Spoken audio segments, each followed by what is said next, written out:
A continuación, Quito TV. Quito TV, con el arquitecto David López, en Telesucesos, Canal 29.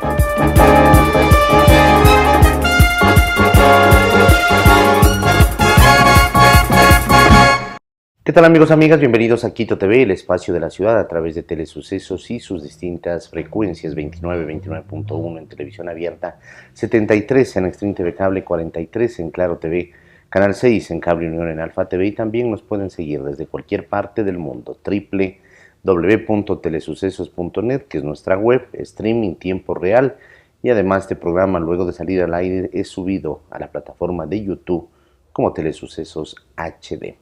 Queremos dar la bienvenida el día de hoy a Marco Pérez. Él es el rector de la Unidad Educativa Bilingüe Surcos. Él es un educador ecuatoriano con una amplia trayectoria académica y profesional, licenciado en Ciencias de la Educación con especialización en Psicología Educativa por la Universidad Central del Ecuador. Cuenta con estudios de posgrado en Gerencia Educativa, una maestría en Innovación en Educación y un PhD en Educación por la Universidad Benito Juárez García de México. Además, ha sido distinguido con un doctorado honoris causa en Educación especial por su aporte al desarrollo del sector educativo. Ha sido docente de diversas universidades en el Ecuador y del extranjero y ha ocupado cargos directivos en el Ministerio de Educación y en el Instituto Nacional de Evaluación Educativa, INEVAL. Actualmente se desempeña como rector de la Unidad Educativa Bilingüe Surcos. Sus líneas de investigación y acción se enfocan en pedagogía, currículo, innovación, evaluación e inclusión educativa, destacando sus estudios sobre el desarrollo del pensamiento lógico en la educación inicial. Su trabajo ha sido fundamental en la formación docente y en la construcción de políticas educativas que fortalecen la calidad y equidad de la educación en el Ecuador. Marco, bienvenido por estar aquí, gracias. Buenos días, David, muchas gracias a todos. Les agradezco este espacio. Es importante reunirnos para hablar de educación, un escenario muy importante que debe estar siempre presente y visible en las agendas de todos los países. Así es, la educación es importante y dentro de la educación no tiene que quedar nadie por fuera, y es por eso que vamos a hablar también de la inclusión educativa y sobre todo en el Ecuador, que está entre la exclusión, ¿no?, y las experiencias que abren camino. Marco, en términos generales, primero, la educación en el Ecuador, las unidades educativas en el Ecuador, las distintas instituciones terminan siendo inclusivas o exclusivas. Exclusivas, pero de excluir, ¿no?, en términos generales. De hecho, la norma, diríamos legal, a nivel de país y en toda la región y el mundo, obliga, ¿sí?, o exige que la educación sea un derecho. Garantiza el derecho a la educación. Como tal, por lo tanto, de entrada no sería una situación que genere exclusión. En este sentido, ¿qué genera exclusión? Quizá algunos de los factores que tienen que ver con el conocimiento y la atención a las personas que tienen o padecen una discapacidad, y también puede ser incluso personas que tienen una alta capacidad. Entonces hablemos de cobertura.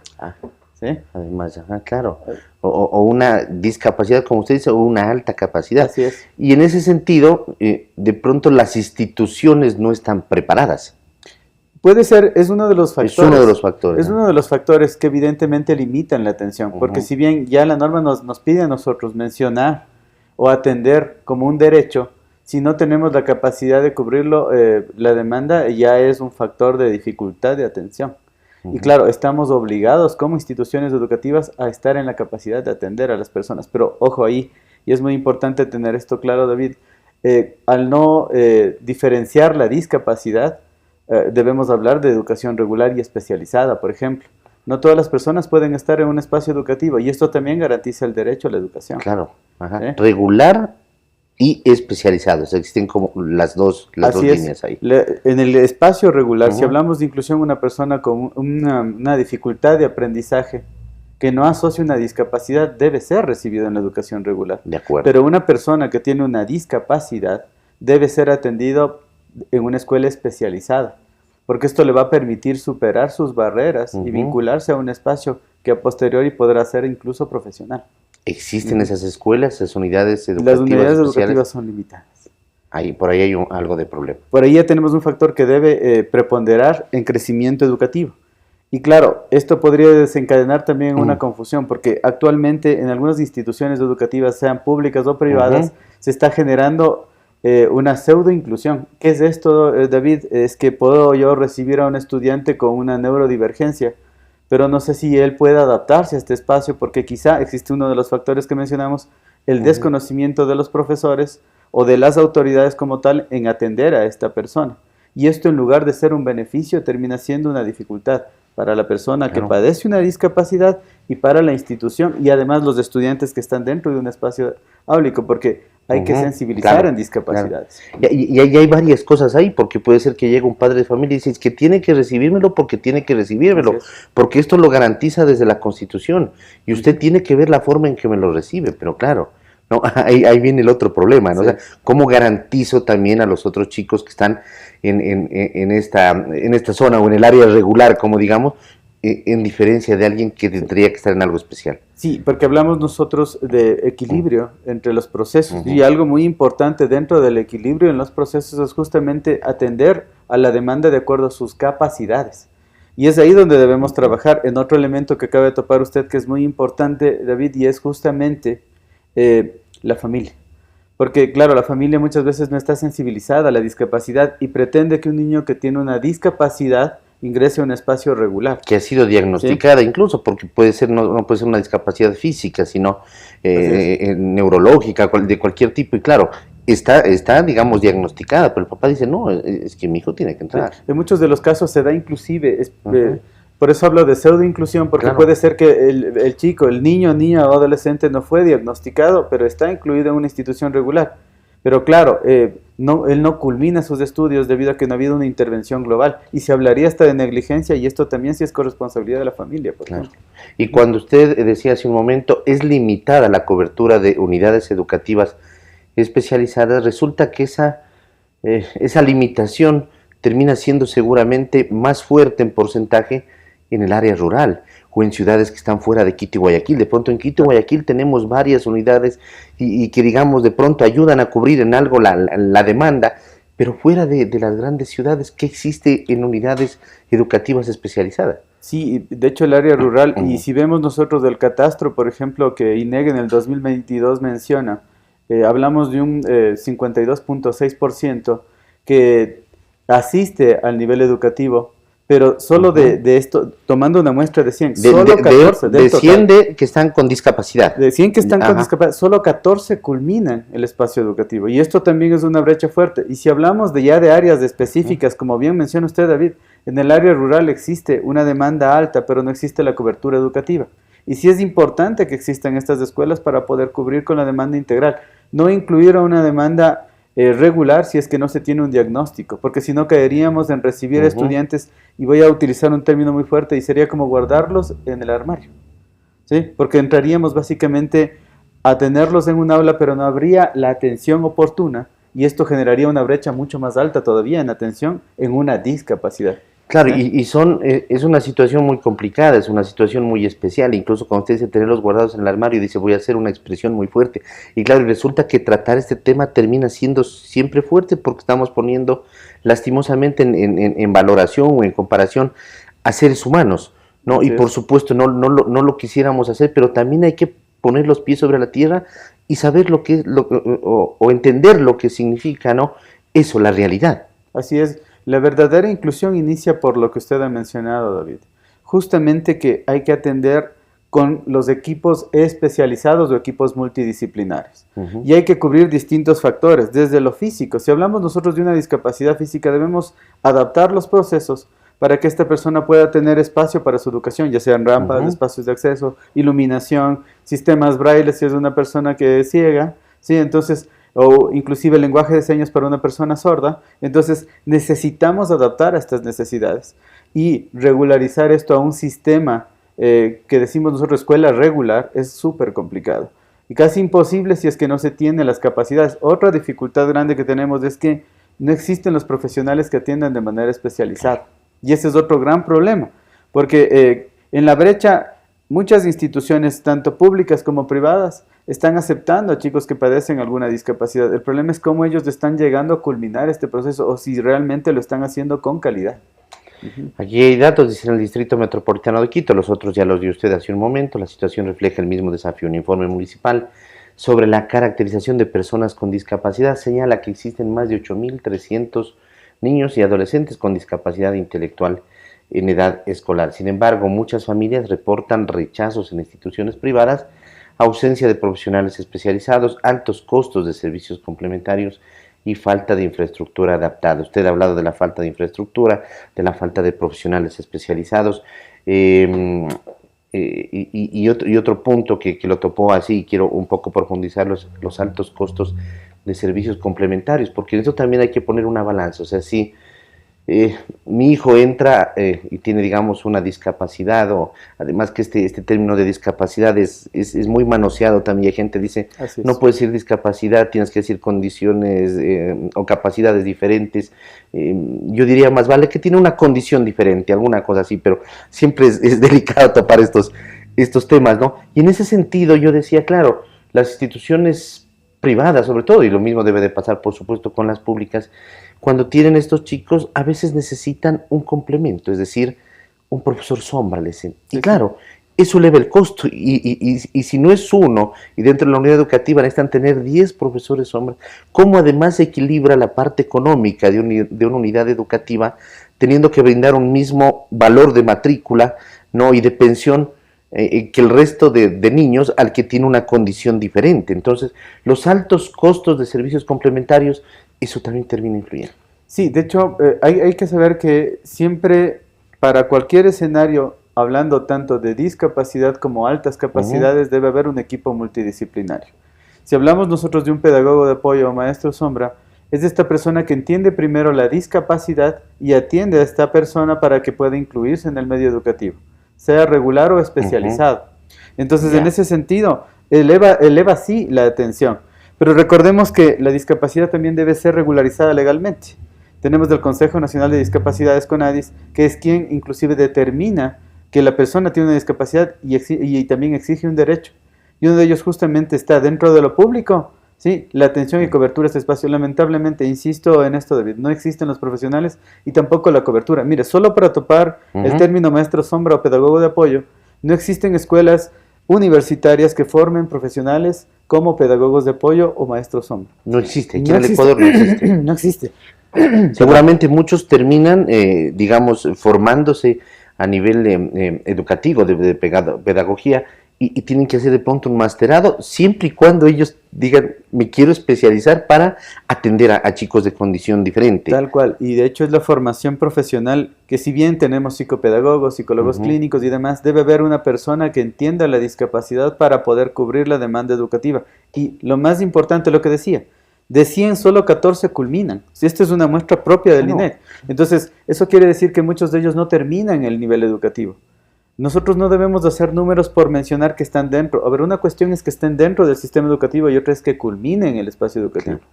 Si no culminan, esta brecha no solo afecta al país, le afecta a la misma persona porque no ha terminado un proceso formativo y no se ha vinculado a un espacio o profesional o para su propia existencia o para subsistir de manera personal, ya sea mejorando su nivel académico, aprendiendo elementos muy básicos como suma, resta, multiplicación y hasta la misma comunicación como un lenguaje que le permita adaptarse a nivel social.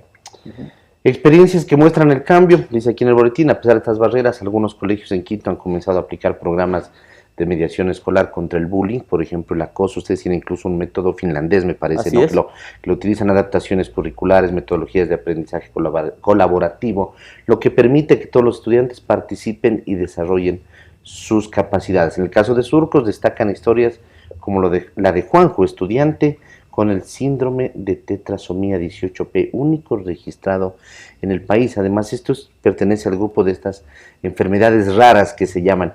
¿Qué es este tema? Cuéntenos un poquito de esta historia de Juanjo. Es bastante inspiradora la situación de Juanjo. Juanjo tiene una tetrasomía que es única y en el país es el primer registro que tenemos. Él es motora, por lo tanto él puede incluirse a nivel de educación regular, pero él necesita un pedagogo de apoyo, maestra sombra.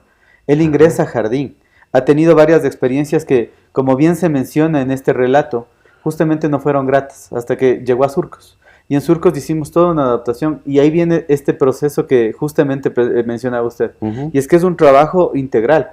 Juanjo tiene todo un equipo tras la escuela que está atendiendo todos los procesos de desarrollo de Juanjo. Sumada a la familia, la sensibilización de la familia es muy importante. Y el proceso de inclusión a la educación, donde él ha venido a jardín y ahora está ingresando ya a educación formal, ha logrado culminar con éxito el proceso formativo, hemos adaptado el proceso de aprendizaje a sus capacidades y ahora él sigue avanzando. Es muy importante porque él se ha vinculado social y académicamente a la institución, pero ha sido un trabajo arduo, no ha sido un trabajo de la noche a la mañana, ha sido un trabajo progresivo. Y seguramente existe también hay una retroalimentación, porque el momento en el que él va desarrollándose ya con el profesor o profesora sombra dentro de los espacios o movilizándose dentro de los espacios, de pronto ustedes se dieron cuenta que había determinadas barreras, incluso físicas, que dijeron, no pensamos que esto podía terminar afectando, porque por lo general además cuando se hace una unidad educativa cada vez se las hace más especializadas, se toma en cuenta normas, rampas, etcétera, etcétera, pero a veces en la realidad se recibe esa retroalimentación y seguramente hay muchas cosas que ustedes las terminaron adaptando. Sí, porque recordemos que cada función o cada proceso tiene sus características propias y sí, en el aprendizaje, perdón, hemos ido adaptando y mejorando. Hay casos también no de discapacidades, pero sí de problemas de aprendizaje, donde incluso nosotros logramos que un estudiante con dislexia termine culminando. Paula, dice que otro ejemplo es Paula. Paula terminó su proceso educativo y ahora se encuentra en secundaria. Terminó la primaria ya. Sí, terminó primaria, se encuentra en secundaria, igual fue un trabajo con un equipo multidisciplinar y además tenemos casos de éxito en altas capacidades. Sí, tenemos 9 casos de éxito de altas capacidades que los hemos descubierto, 5 han sido descubiertos por surcos. 4 que ya se incluyeron en surcos porque realmente no existe en Ecuador colegios que atiendan a personas con altas capacidades. Y nosotros hemos adaptado todo un programa y también hemos descubierto con las familias chicos que tienen altas capacidades y que incluso ahora se encuentran ya regularizando este patrón que les menciona como chicos con talento. Y en la práctica eso, ¿cómo termina dándose? Porque además ustedes de pronto determinan en un inicio seguramente la percepción diaria de que este niño está por encima del resto, o aprende más rápido, o como que debería estar en otro nivel. ¿Cómo se da esto, además de las altas capacidades? Al igual que en una discapacidad, tiene un proceso de tamizaje. Este tamizaje, ¿qué es lo que hace? La evidencia pura en los distintos escenarios.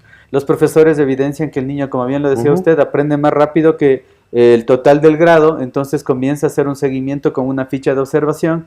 Esto se reporta a los departamentos de consejería estudiantil o el área de psicología. Ellos hacen un seguimiento más minucioso, se comunica a familia después de un tiempo, ojo, porque no es que ya pudo. Al otro día, sí, al otro día y listo, su hijo es un genio, no se puede. Se lleva al menos un proceso de 90 días y en estos 90 días se va haciendo un seguimiento, inclusive después se hacen rotaciones. ¿Qué son las rotaciones? Es que el estudiante que estaba en segundo puede pasar a tercero para ver cómo se adapta. ¿Sí? Y vamos haciendo estos insights dentro del proceso educativo. Después se genera un reporte, miren, biopsicosocial, vemos cómo está su psiquis en torno al contexto socioemocional y después de un proceso se notifica y se comienza una ruta para atender. Y esto tomaría alrededor de un año o más para poder después definir a un chico con altas capacidades. Porque incluso nosotros vemos actividades fuera de casa, complementarias que desde pequeño él ya tuvo motivaciones por leer, por aprender o autoaprender, tiene mucha autonomía en toma de decisiones y también tiene razonamiento lógico que sobrepasa la norma. Entonces eso ayuda muchísimo en definir a una persona con altas capacidades. Y eso lo han hecho ustedes a través de sus protocolos en lo que es surcos. Yo me pregunto qué pasa donde no se hace eso, estos chicos que tienen unas altas capacidades, pero que no se ha levantado una ficha, que no se ha identificado, que no se ha hecho estas pruebas de moverlo a un nivel inmediatamente superior, de no reportar en algún momento a la familia. ¿Qué pasa? ¿Pueden terminar siendo excluidos también y ellos sentirse mal también dentro de un ambiente en el que ellos se sienten que se están quedando o que no corresponde a lo que ellos están pensando, por ejemplo, o aprendiendo? De hecho, sí, usted nos dio la respuesta incluso. El gran problema, y de hecho le comento que no hay catastros de altas capacidades. Por ejemplo, no hay data de altas capacidades. Ustedes tienen el suyo, 14 Nosotros chicos, porque dijo, ¿cuántos? Perdón, 9 chicos. Ajá. De estos 5 han sido detectados y 4 han venido ya de otras instituciones, incluido con diagnóstico. El problema es que no existe una data súper alta de esto. Nosotros podemos dar la data que tenemos en el cole, pero deben existir más. Y sí, usted topó el tema muy importante, ellos están excluidos. Muchas veces son los chicos que les decimos, no, es que es muy molestoso, no permite dar la clase, es muy inquieto, termina todo rápido, pero existen estrategias para poderles aportar a ellos. Y eso es lo que nosotros hicimos con el equipo. Y claro, después de terminar esto es más Más importante porque, ¿qué hacemos? Que la realidad educativa de él, inclusive le mueva de un grado en el que está a otro. Es un programa de aceleramiento.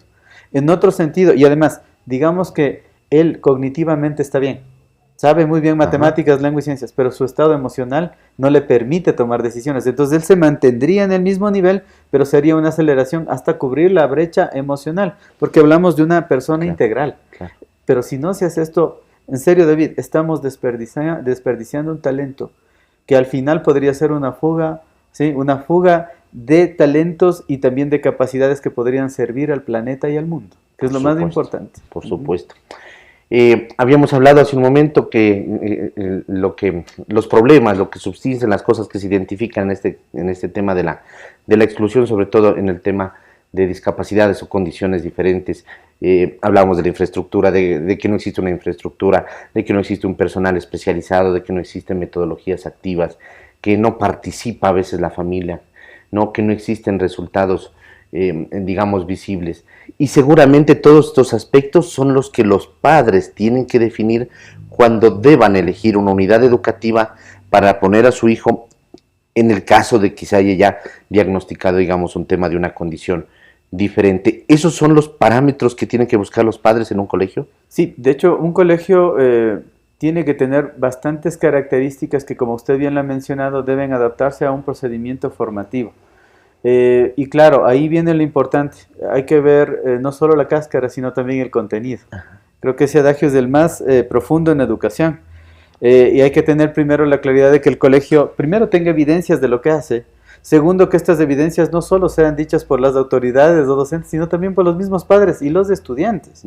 Otra situación importante es que el modelo educativo, sumando al que ya tenemos con Ministerio de Educación, haga plus o haga un match entre las capacidades de todos los chicos. Por ejemplo, cito lo que hacemos en Surcos. Tenemos un modelo educativo propio. Este modelo se enfoca en el aprendizaje basado en proyectos donde el aprender haciendo es muy importante. Trabajamos del aprendizaje cooperativo, que es justamente la convivencia, que es algo que, por ejemplo, en clase, bien hablaba usted de la metodología finlandesa que utilizamos, porque esto está dentro del cooperativo. ¿Qué es lo que hacen los chicos? Conviven. Ellos generan grupos y roles para poder generar un conocimiento en conjunto. Y cada uno de ellos sabe qué hacer y qué decisiones tomar durante la producción del conocimiento, pero también soluciona sus propias dificultades. Obviamente con un adulto responsable que media con ellos. Ahí se aplica una metodología de mediación, porque, ojo, no todo es felicidad. La vida real nos conecta con distintas dificultades y los chicos aprenden a sortearlos desde el jardín hasta tercero de bachillerato. Cuando ellos llegan a tercero, incluso terminan con una publicación científica, demostrando que la realidad científica que ellos van a estudiar en la universidad se puede comprobar desde el colegio. Eso lo han avalado incluso ustedes a través de varias universidades, ¿no? Tenemos 14 universidades que lo avalan y de hecho fuimos sede del primer encuentro regional de ABP y cooperativo que se realizó en este año. México, Argentina, España han validado lo que nosotros hacemos y también Sierra Centro nos visita para ver qué es lo que hacemos.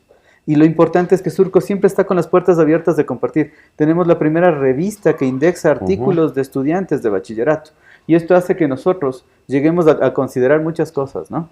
Qué bien, Marco. Queremos felicitarle, queremos agradecerle por haber estado aquí. Felicitarle, por supuesto, por la labor que viene realizando en este caso Surcos, porque dentro de lo que hemos hablado de que existe una carencia de, por ejemplo, de profesionales especializados en el tema de llevar una formación educativa hacia niños, niñas, adolescentes con capacidades, condiciones diferentes o discapacidades, como ya lo dije hace un momento, ese término también ha sido un poco manoseado y a veces uno se dice discapacidades, no digas así, no sé, condiciones diferentes también le dicen, no digas así, pero bueno, creo que todos terminamos entendiendo, pero dentro de eso quiero felicitarle porque ustedes han ido llevando ese tema de garantizar la educación, que es lo que está consagrado desde la Constitución y garantizado por el Estado, garantizar el derecho a la educación para todos, puedan ir cubriendo esas demandas a través incluso de iniciativas y métodos propios, y no solamente lo que decíamos de los chicos que por su condición diferente pueden venir un poco atrás, si es que lo podemos llamar de esa manera, sino también los que vienen con altas capacidades, así que felicitarle por eso, por supuesto, Marco. La unidad educativa Surcos es una unidad que está disponible, por supuesto, como para poder llevar a cabo estos procesos, y también agradecerle por haber estado el día de hoy aquí con nosotros. Muchísimas gracias, quiero agradecer de parte de todo el equipo y decirle que esto es un trabajo mancomunado, lo hacemos todos, padres de estudiantes, profesores, autoridades, Y eso creo que ahora nos está dando frutos. Han pasado 37 años de estos 4 años específicos donde hemos trabajado para llegar ahora inclusive a poder difundir en medios lo que es una realidad. La educación puede cambiar si todos depositamos confianza y trabajamos en equipo. Muy gentil, bueno ese mensaje, ese último, nos quedamos con eso. Queremos agradecerle a Marco Pérez, rector de la Unidad Educativa Bilingüe Surcos, la inclusión educativa en el Ecuador, entre la exclusión y las experiencias que abren camino. Amigos, que pasen bien, hasta la próxima, felicidades. Las opiniones vertidas en este espacio por la producción y dirección del programa son de exclusiva responsabilidad de sus autores y de quienes intervienen en ellos.